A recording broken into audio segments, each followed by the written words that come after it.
Dalam Bapa dan Putra dan Roh Kudus. Amin. Allah Bapa di surga, kami mengucap syukur dan terima kasih bahwa Engkau telah memanggil banyak pekerja-pekerja kepanenan-Mu ke ladang gandum, ke ladang anggur, supaya semakin banyak orang mengikuti Engkau dan akhirnya mendapatkan rahmat berlimpah bersatu dengan Engkau dalam kerajaan surga. Kerajaan Allah sudah dekat. Mari kita bagikan supaya orang sadar bahwa kita harus masuk kerajaan Allah itu. Terpujilah namamu kini dan sepanjang segala masa. Amin. Para saudara, Yesus mengingatkan kita kembali bahwa orang yang menjadi pekerja, ya, menjadi pekerja di kebun anggur, itu adalah anugerah Tuhan. Menjadi nelayan yang menebarkan fisherman, menebarkan jala ke laut untuk mendapatkan hasil. Itu adalah pekerjaan Tuhan, bukan pekerjaan kita. Kita hanya menabur, kita hanya menjalankan, tetapi buahnya seperti apa adalah karya Tuhan. Saudaraku terkasih dalam Kristus, maka menjadi pekerja Tuhan, menjadi fisherman, menjadi nelayan, menjadi bekerja itu adalah tindakan karya Allah yang besar. Ya. Karena tidak semua orang dipanggil untuk membawa orang lain kepada Kristus. Untuk membawa orang lain kepada kerajaan Allah. Kerajaan Allah sudah dekat, maka kita memiliki kewajiban dan tanggung jawab supaya banyak orang masuk dalam kerajaan Allah itu. Ya. Itulah tugas kita semua. Saudaraku terkasih dalam Kristus, bagaimana kita dapat membimbing orang untuk menjadi pekerja di ladang Tuhan? Dan itu karya Tuhan sekali lagi, bukan karya kita manusia. Ada pengalaman di Amerika Latin, ada sebuah kongregasi Suster Karmelites yang tidak banyak lagi ada panggilan, bahkan nyaris habis. Dan mereka semacam putus asa lah. Ya, semacam bagaimana mungkin biara yang besar ini tidak ada penghuninya. Pada suatu saat tiba-tiba mereka terpanggil untuk mendoakan. Mereka mendoakan rosario setiap hari pasti.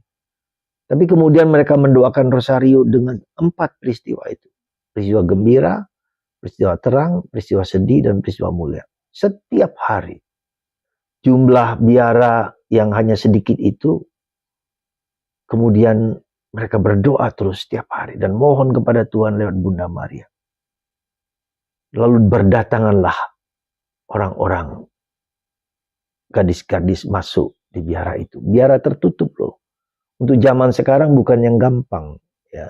Di zaman modern ini mana banyak orang hampir sulit untuk masuk biara tertutup yang tidak melayani di luar, hanya di dalam. Kemudian semakin lama semakin banyak bertambah. Bahkan mereka membuka biara lain di tempat yang lain, di negara yang lain. Karena mereka berani berkorban. Mereka berani berkorban, berdoa, beraskese, bermati raga, ya, doa hening, doa diam, ya, untuk minta kepada Tuhan dan berdoa rosario 4 peristiwa. Jadi para saudaraku terkasih dalam Kristus, saya kira ini pula yang karena buah panenan itu bukan karya kita, karya Tuhan.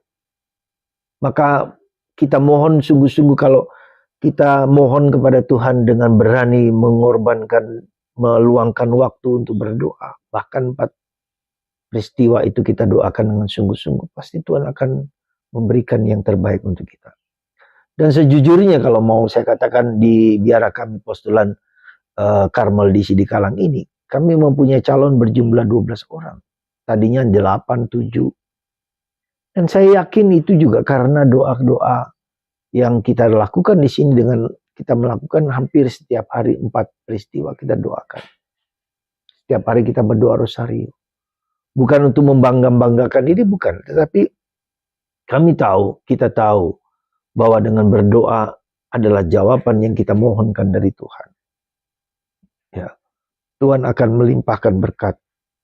Kalau kita berani membagikan apa yang tidak kita punyai atau kemiskinan yang kita punya, kita bagikan dengan ikhlas, dengan tulus ikhlas demi kebaikan orang lain.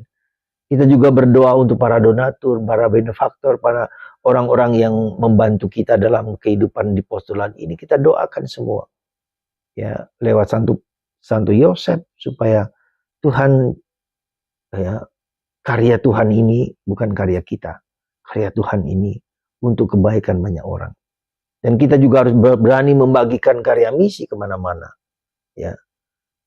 Karena itu, para saudaraku terkasih dalam Kristus, mari kita berdoa dengan ikhlas, memberikan waktu yang sungguh-sungguh, dan kita mohon bukan hanya untuk kita, tapi untuk orang lain. Semoga Tuhan memberkati Anda, dan ketika Anda mengalami kekurangan, keterbatasan, mintalah kepada Tuhan. Tuhan pasti akan membukakan gerbang surga itu mengalir kepada kita semua, untuk kita semua, bagi orang lain, dan bukan hanya bagiku sendiri.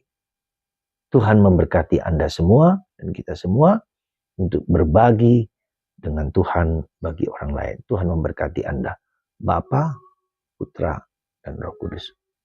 Amin.